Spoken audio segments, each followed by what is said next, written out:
Good morning. I want to thank everyone for being here. Can you talk to us about what kind of warning system might have been in place last night? We do not have a warning system.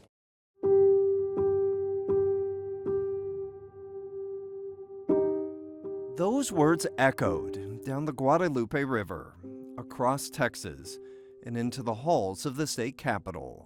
Clearly, the devastation in Kerr County and throughout central Texas highlighted the need to have such a system. Few bills ever get near unanimous support, but Senate Bill 3 did. It set aside $50 million for the Texas Water Development Board to help flood-prone areas install outdoor warning sirens. It seemed to be a pretty obvious solution to problem, which is you've got to get people out of the way of a flash flood. There's no sheltering in place on a flash flood. You have to move them to higher ground.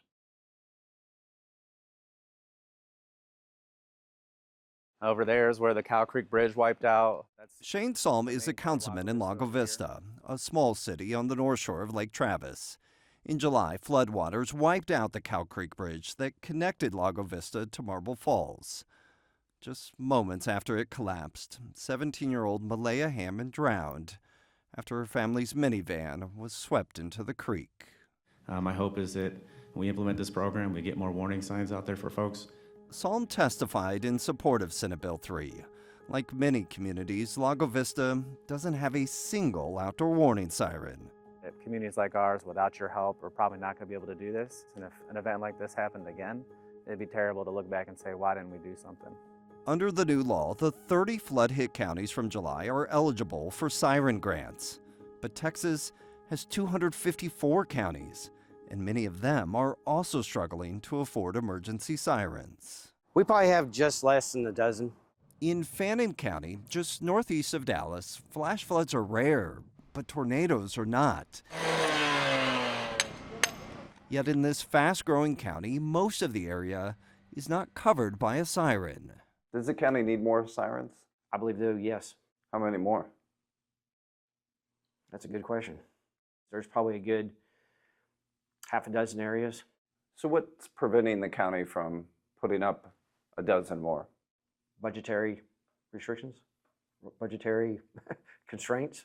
Emergency Manager Troy Hudson says he would jump at state funding for sirens. But under Senate Bill 3, his county doesn't qualify. There are many communities in Texas that don't have warning sirens. What about them? Well, you have to start somewhere. We're going to start where we know we got a problem, which is Flash Flood Alley. But once the technology becomes available, I can see that we'll expand it to other parts of the state. Is it realistic for the state to fund outdoor sirens in every place in the state that needs them? Probably not, because you've got to look at source and use of funds. We'll listen and listen to them. We need them because... In his 5 years on the job, Hudson has activated sirens at least 6 times. And nearly every time, he says, there were places that needed a warning but couldn't hear one. If I can save one life, it's worth it, no matter how much it costs. We found sirens can cost anywhere from $20,000 to $50,000 a piece, depending on size, features, and installation. And that doesn't include the maintenance or repairs. So let's take Fannin County as an example. The county covers roughly 899 square miles. A typical siren reaches up to a 1.5 mile radius. So in a perfect scenario, to cover the entire county, you would need around 128 sirens. That would cost roughly $2.5 million. To put that into perspective, that's roughly 10% of the county's annual budget. Bottom line, sirens everywhere may not be realistic, but there are plenty of places here in Texas that are densely populated and disaster prone that still don't have any sirens at all. With the I-Team, Brian New, CBS News, Texas.